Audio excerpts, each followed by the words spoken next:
بسم اللہ الرحمن الرحیم۔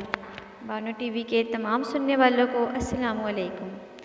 ویڈیو شروع کرنے سے پہلے اگر آپ نے میرا چینل سبسکرائب نہیں کیا تو اس کو سبسکرائب کر لیں تاکہ آنے والی تمام اپڈیٹ آپ کو ملتی رہے۔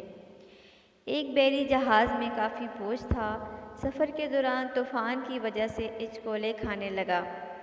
جہاز ڈوبنے کے قریب تھا، لہٰذا اس کے کپتان نے تجویز پیش کی کہ جہاز پر بوجھ ہلکا کرنے اور زندہ رہنے کے لیے کچھ سامان کو سمندر میں پھینک دیا جائے، تو انہوں نے متفقہ طور پر اس بات پر اتفاق کیا کہ ایک سوداگر کا سامان سمندر میں پھینک دیا جائے، کیونکہ یہ ڈوبنے سے بچنے کے لیے بہت ہوگا۔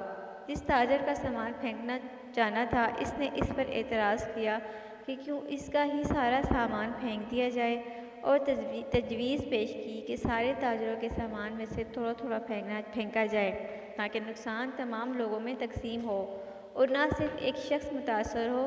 تب باقی سارے تاجروں نے اس کے خلاف بغاوت کی، اور چونکہ وہ ایک نیا اور کمزور تاجر تھا، اس لیے انہوں نے اس کے سامان کے ساتھ اسے سمندر میں پھینک دیا اور اپنا سفر جاری رکھا۔